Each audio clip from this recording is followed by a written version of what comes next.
Hello, everybody. If you can hear me, give me a thumbs up, and we shall begin. How's everybody doing today? Hello, hello, hello, hello, hello.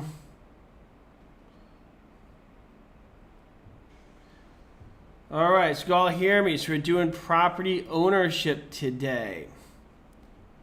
So excited. Where's everybody from? Everybody write down where they're from in the chat. Let's see where everybody's from. Write the city you're in. Let's see where everybody's from, just out of curiosity. Georgia, Texas, Boston, Utah, Philadelphia, Jersey. My brother lives in Maplewood, New Jersey, if you ever heard of that place. Stockton, California. San Antonio. Who could guess where I was originally from? Where I grew up from my accent? I don't have a very strong accent, so it's not easy. And you guys could guess? Who could guess? See a lot of different places here.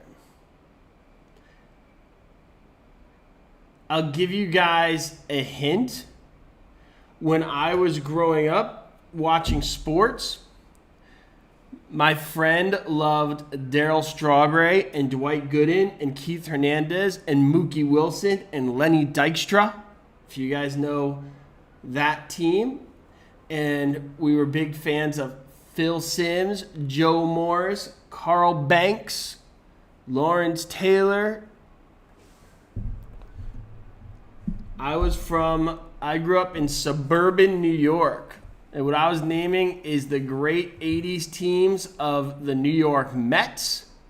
That's right, I'm telling my age. The Giants, and we also like the Jets of Mark Gastineau, Al Toon. All those guys. That was late 80s suburban New York.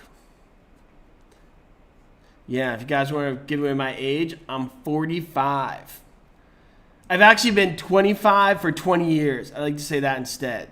With that being said, let's begin. Okay, so property ownership. Okay, so first, define real property for me. Define real property. Define real property.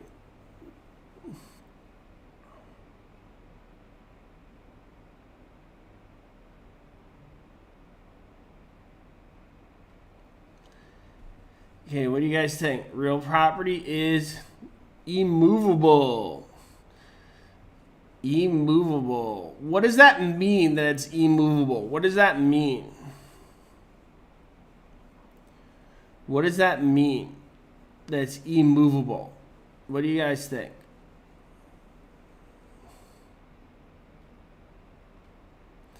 Congrats, Molly. Molly passed the exam. Molly. Molly. I feel like everybody should have their name chanted at least once in their lives. Okay, when they say it's immovable, it means when you sell it, it doesn't go with you. It doesn't move. It doesn't have to do with literally being able to pick it up and throw it across the room or not be able to pick it up and throw it across the room. Everybody got that? So get that idea that like it has to be like this force. Okay? So all it means is when you sell the property, it stays. It goes with the real estate. Everybody write this down. Real property goes with the real estate. Real property goes with the real estate. Okay? So what is personal property? What is personal property? What is personal property?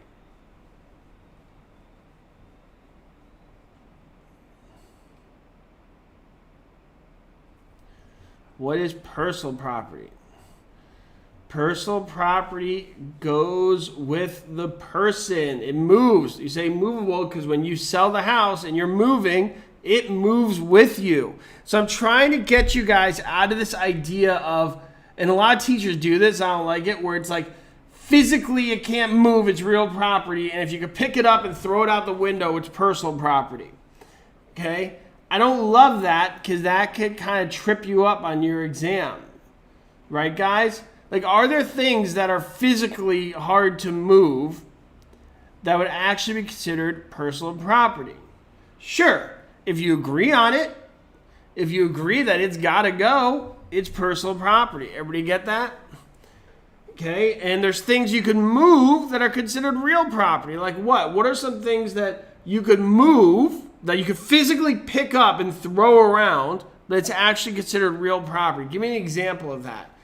Give me an example of something you could pick up, throw around, but it's actually considered real property. Keys, good. Those go with the property. You hand the keys over when you sell the property. A pool cover, great example. A pool covering goes with the property. Is this meant for that pool? Okay, everybody got that? So don't get too caught up with you could move it or not. It has to do with if it goes with a person, it's personal property. If it goes with the real property, if it goes with the real estate, it's real property. Everybody got it? That's an important thing to note. Everybody got that? Say, I got it. Okay, so for example, they talk about a lease. Is a lease personal or real property? Is a lease personal or real property? What do you guys think?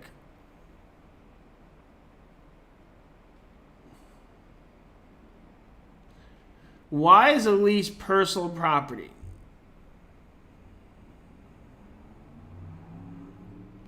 So a lease is personal property. Why is a lease personal property?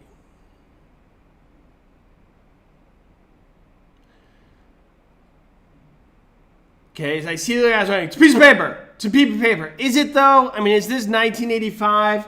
Can't you do DocuSign these days? I know a lot of the teachers say it's a piece of paper, but I have more respect for you guys than that. I'm not just going to say it's a piece of paper, just remember that, whatever. I believe we can understand it, because if you understand it, you're more than likely to get it right on your exam. He's got news, guys. He's not going to say a piece of paper on your exam. And honestly, understanding it's not that hard. So I have respect for you guys, and I believe we could have an understanding beyond just saying piece of paper, paper, okay? Especially if it's not a piece of paper. It's DocuSign. So I'm going to ask you this very simple question. When you buy a property, you own it, right? Can you lease it later? Can you buy a property and then rent it out 6 months, a year or two later? Yes or no? When you buy a property, generally speaking, can you rent it out later after you buy it? Yes, and there's your answer. Why it's personal property. Why? Because the start of that lease had nothing to do with the transfer of the property. Everybody got that? And to me, that's just as easy as remembering a piece of paper. You guys agree? Just think to yourself, oh yeah, this lease had nothing to do with the transfer of the real estate. Everybody got it? Remember I said real estate transfers, real property transfers the real estate, personal property transfers the person. That lease did not start when the transfer of the real estate started. It had nothing to do with coordinating. And likewise, can you end that lease before you sell that property? Can you end that lease before you... Obviously, you can end the lease before you sell it. Does everybody get my point? And to me, that's easier to remember, or makes more sense than just remembering a piece of paper, and it's not that hard. So when you understand a lease is personal property, there you go. Just think, its beginning and end date has no relevance to the purchase and the sale of the property.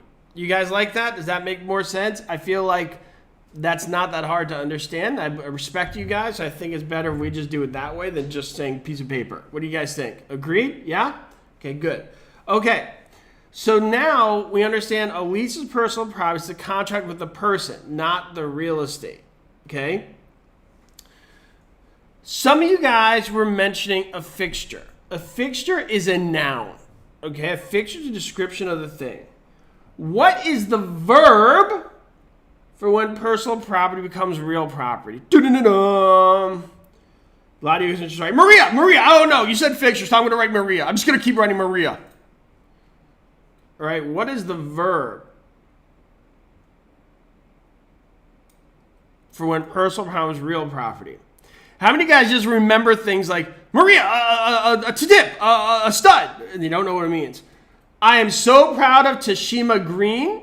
Annexation, good. Annexation, excellent job. That's the verb. Severance is when you separate it. Good. Excellent. So look those up later. Annexation and severance, those are the verbs. The fixture is the noun. We all learned what the difference between a verb and a noun. So a noun is what it is. So the fixture. So what is a fixture? So now we talked about the verb that creates those things. We call it severance or annexation, where you're separating property or attaching it. Everybody got that? Okay. If you don't understand that, just Google that. I think you'll find it helpful. All right? Because when they ask about it, they're not always asking about the noun, they're asking about the verb. The noun is a fixture. So what is a fixture? What do you guys think a fixture is? A fixture, everybody write this down, is something that is incorporated into the land. Incorporated into the land. Nice job, Beatrice. It's incorporated into the land.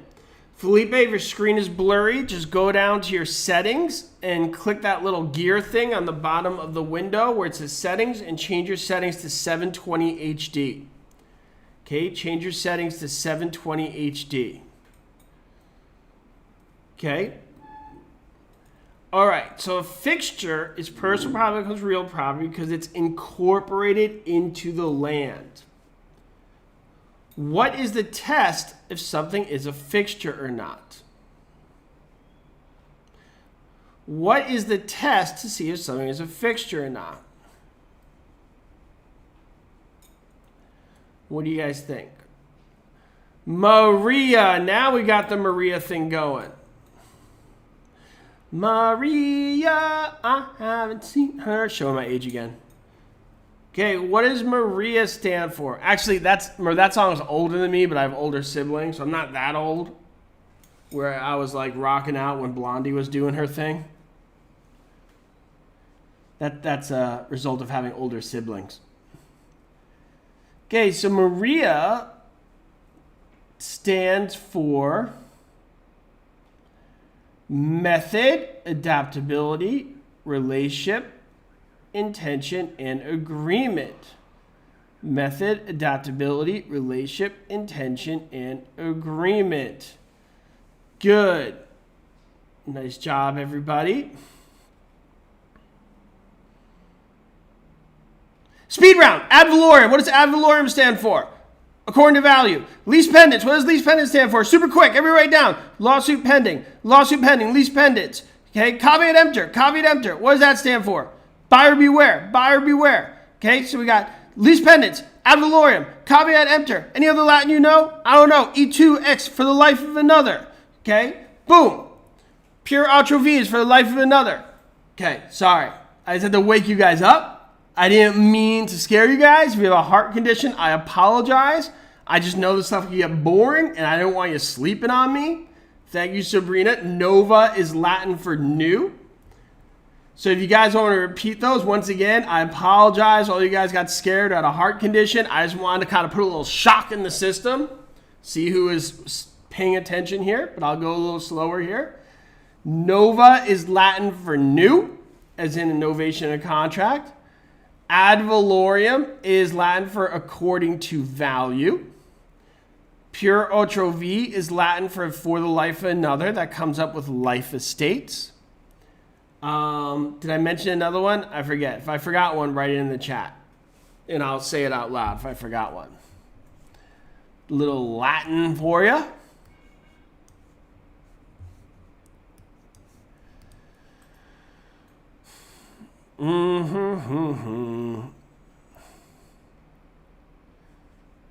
Okay.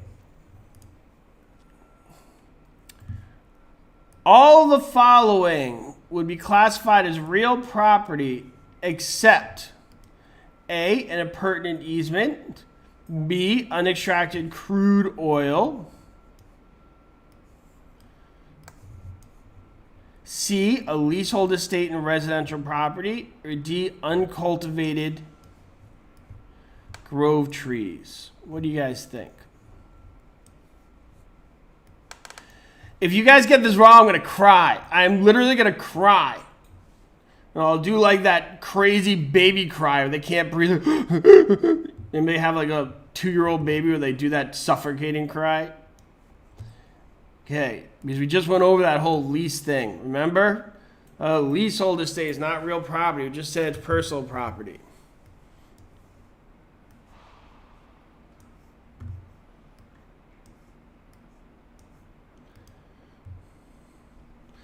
I have a kid. I got one.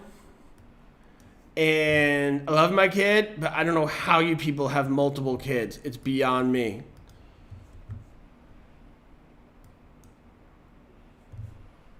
It's just like so much effort.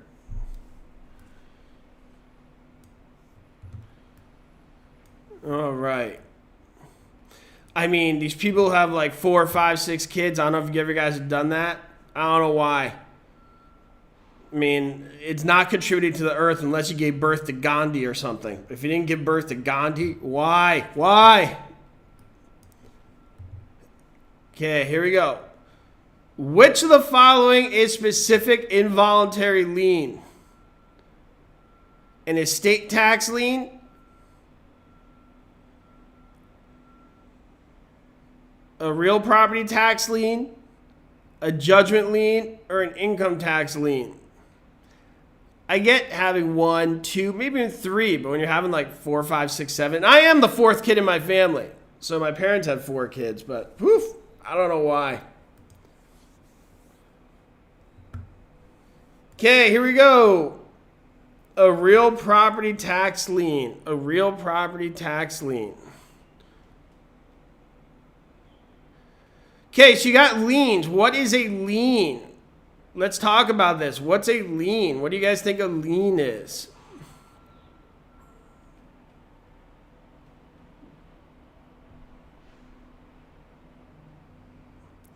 Levy says we are a blended family. I'm not sure what blended means, but I think my family is too. We are a multicultural family in many ways.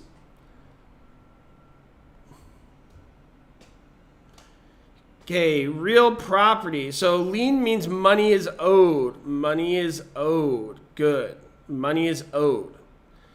So you have involuntary liens and voluntary liens. Involuntary liens, basically all liens except for one. What's an example of a voluntary lien? What do you guys think of a voluntary lien?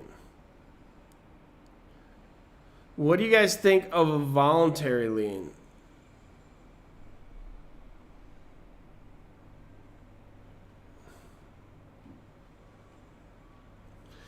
A voluntary lien is when you take out a loan. Good. A lot of people are on mortgage. Good jobs when you take out a loan. Okay? Now, liens can be put in 2 other categories too. Specific and general liens. Specific and general liens. Okay? Specific and general liens. What is a specific lien? What does a specific lien mean?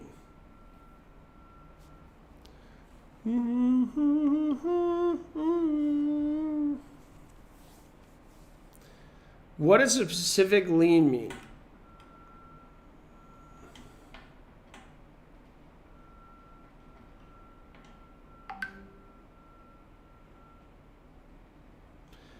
A specific lien means that if you don't pay, you lose one thing specifically, like your house. A general lien means you could take everything. Sometimes I'll ask you, and this is where this comes up a lot in the webinars, you hear me say, are taxes a specific or general lien? And what's the answer? If I say, are taxes a specific or general lien? What's the answer? And this is a trick question. A lot of people get this wrong. What's the answer?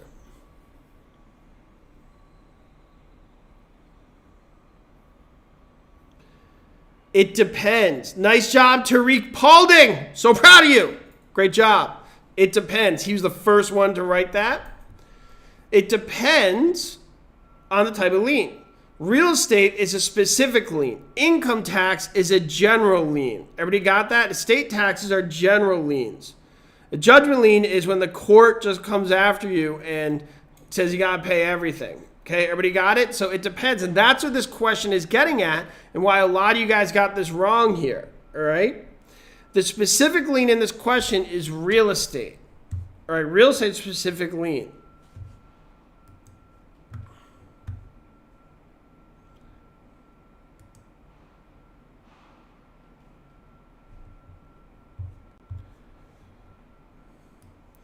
Personal property used in a business which is attached to the property. A, business amenity. B, trade fixtures. C, amenity. And D, fixture.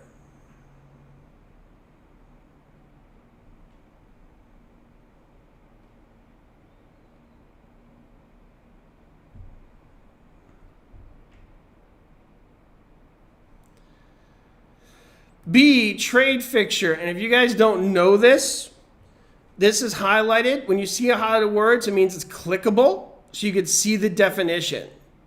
It's one of our awesome features on the Prep Agent system. So if you guys didn't know that, when you click on the highlighted word, it means that it is clickable and you can see the definition. Pretty cool, right, guys?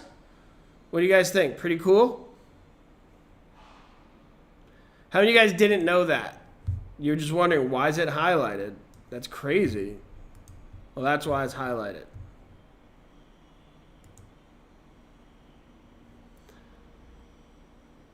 Daniel View says, sorry, be right back. All right, we're not doing the web anymore. Daniel's leaving. We're stopping. No, I'm just kidding. Daniel, got to tell you, we don't know if you get up and leave. It's a little secret, but we'll miss you anyway. Okay.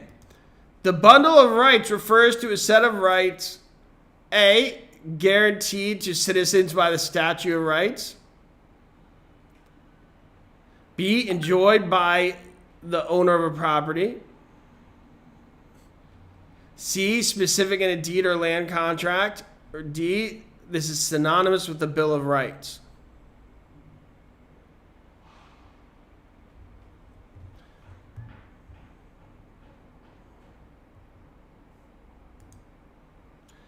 Enjoyed by the property owner. Somebody asked when we're coming out with an app. I don't know if you guys know this. We have an app. We already have an app. You can look it up on the App Store.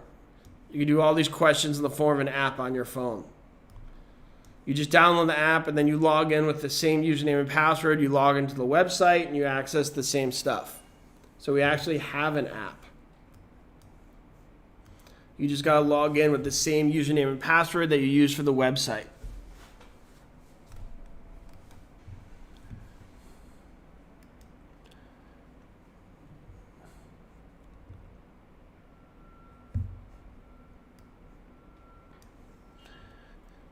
All right. A woman has permission from her friend to hike on his property during the autumn months. Her friend has granted her A, riparian rights, B, a license, C, an easement by necessity, or D, a conditional use permit. And the answer is a license. So what is a license? What do you guys think? What is a license? A license is essentially, on the most basic level, the right to use somebody's land or the right to do something on somebody's land. That's it. Everybody got that? It's a right. It's permission to do something.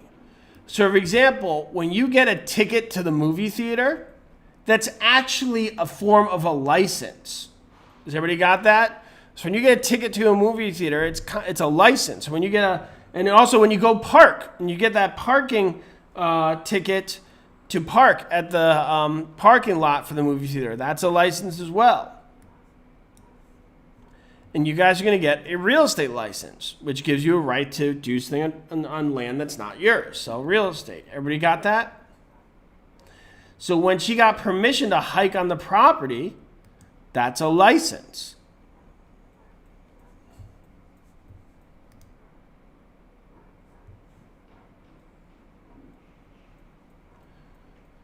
So what's a conditional use permit? It means you're given the right to do something, but there's a condition that if you violate a condition, you lose that right. Whenever you see the word condition, just so you guys know, it means that there's something written in where if that thing is done, you lose the rights. For example, when you have a feasible estate, there's a conditional subsequent. There's a condition. And it says, like, for example, if you sell alcohol on the property, you lose the property. When you have CC&Rs, it says covenants, condition, rules, and restrictions. The conditions in those CC&Rs are the things that if you do, you lose title to the property. Everybody got it? So whenever you see the word condition, a condition means that it's if that thing is done, you lose ownership of whatever it may be, whether it's the permit, the property, whatever that may be. So whoever asked that question, I hope I answered that well. All right. Two men are co-owners in a fee simple of a small building of an office building. One of the men dies intestate and leaves nothing to be distributed to his heirs. The surviving owner is neither related to the deceased owner nor his creditor. What would explain how the surviving owner acquired the deceased owner's interest in the office building? The answer is adverse possession, reversionary rights, joint tenancy, or remainder interest. And the answer is joint tenancy. All right, so we're talking about forms of ownership here. First of all, what's intestate? What does intestate mean? What do you guys think? Before I go into the forms of ownership, what does intestate mean?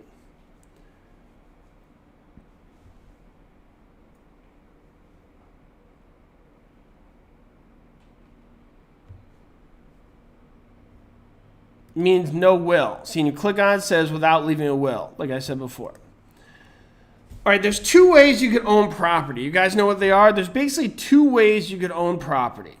All right? There's two ways you could own property. And essentially, they're by yourself or with somebody else. Okay? You can own by yourself or with somebody else.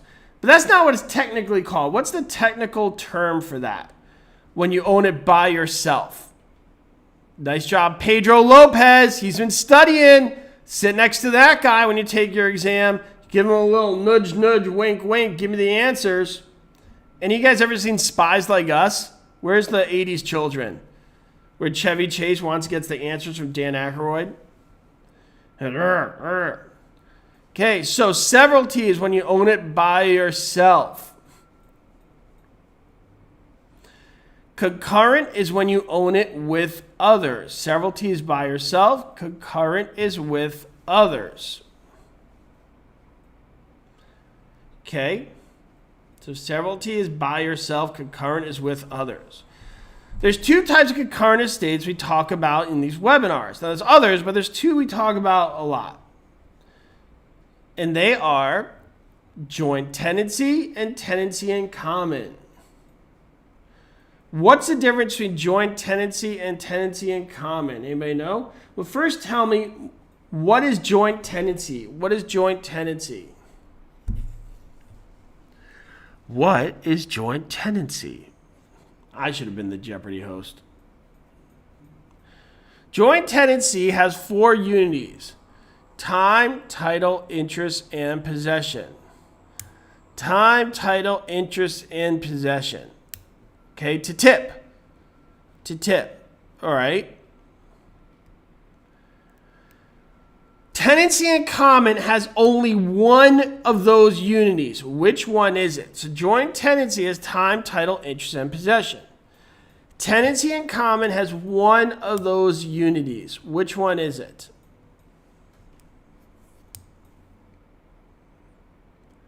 Possession. Excellent. Possession.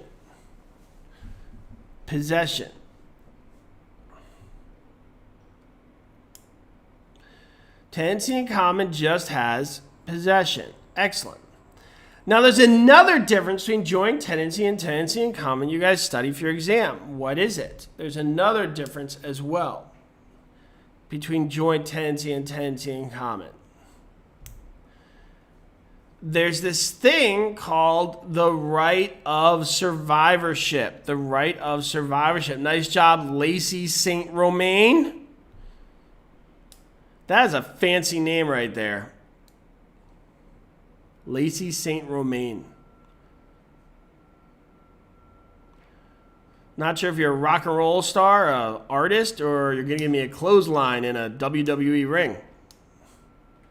Pretty cool.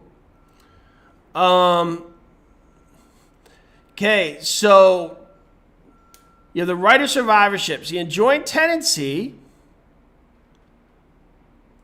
you have, which one do you have the right of survivorship? Joint tenancy or tenancy in common? I'll ask you guys, which one has the right of survivorship?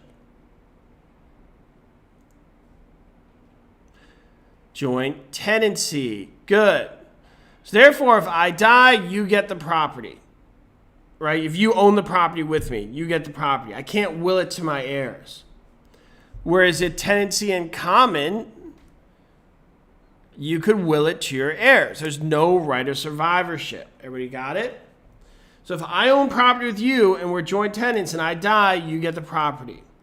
If I own property with you and it's a tenancy in common, I die, my heirs can get the property if I so choose. There's no right of survivorship. You do not get that right of survivorship. So which one would you take with a corporation? Joint tenancy or tenancy in common? If you're owning property with a corporation, would it be joint tenancy or tenancy in common? What do you guys think?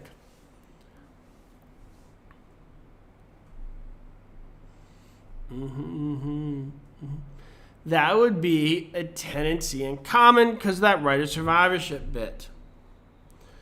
We're moving right along. Good job. I gotta tell you guys, I'm so lame. I got this shirt today and I felt like I looked super handsome in it. I was really excited about it because I looked super handsome and I had nowhere to go. So you know what I did? I went to Starbucks. I waited in line.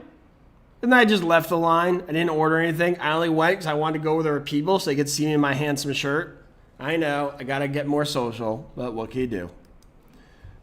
Okay, moving right along. Go to the beach, but I can't wear my awesome shirt. All right, Anna Arles, will you please explain remainder interest? So that comes up a lot with a life estate, Anna. And what that means is so first you have reversionary interest. When you have a property and somebody loses the rights of the property, it has to go back to somebody. That is reversionary, okay? It reverts back to that person. But if that person doesn't exist for one reason or another, then it goes to the remainder, who is remaining. You hear this a lot when you talk about life estates. Now, there's many realms this could apply, but generally speaking, you guys will stumble across as we talk about life estates. Life estates based on somebody else's life. That person dies. It reverts back to a designated person upon their death. But if that person doesn't exist or can't take it for whatever reason, it goes to who is remaining. If this is confusing to you, look up life estates with Prep Age on YouTube, and I do a fun little video, and I use an analogy of like a king and a prince and a knight. And I think it does a pretty good job of explaining it. So hopefully that helps.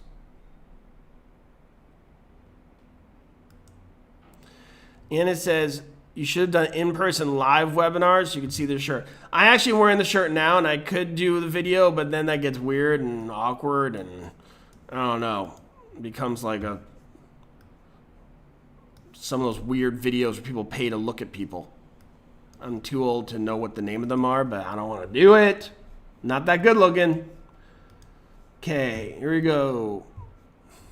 Which of the following would likely be defined as a fixture? A, something incorporated into the land. B, area rugs in a home. C, crops after harvest. Or D, a built-in stove in a mobile home. Tashima, I'll get the music next time. Just message me on my Instagram and I'll play that song. Or even better, I'll sing it. Okay, we said something incorporated into the land. Good, we talked about when we started the webinar.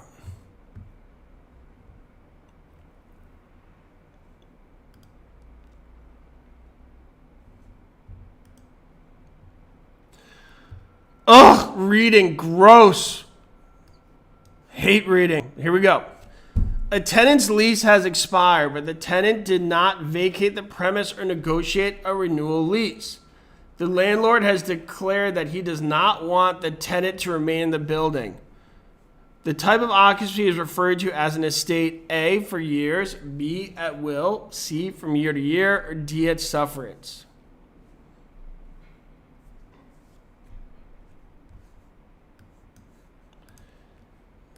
That is suffrage, also known as a deadbeat tenant. Well, we're winding up today. Great job today, guys. I think this went well. If you can't sleep at night, just open up your real estate book. You'll be out in 2 seconds. How many of you guys have done that? You're like, oh, I can't sleep. I'm going to start to study. And you're out, right?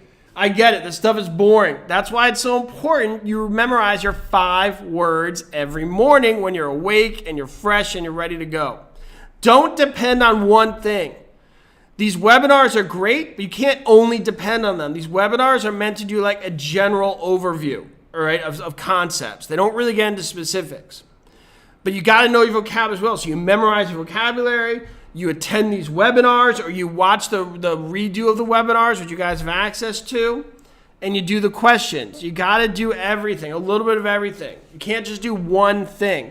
The vocabulary is super important. The webinar is give a nice overview with myself, Cynthia, and Stu, giving explanations, trying to put things into context. Then obviously you got to apply all this stuff in the form of questions. And on your own, you got to research little details that maybe apply to you specifically. And you go from there, all right? So really try and mix everything up and don't just do one thing all the time. They're all great if they're worked in conjunction together. Everybody got that? I do not do tutoring, but Cynthia and Stu does, and they are amazing. All right, thanks, everybody. Have a great day. Bye. Adios, adios, clase terminó. Adios, adios, clase terminó. Adios, adios, clase terminó. Adios, adios, clase terminó. Okay, ciao.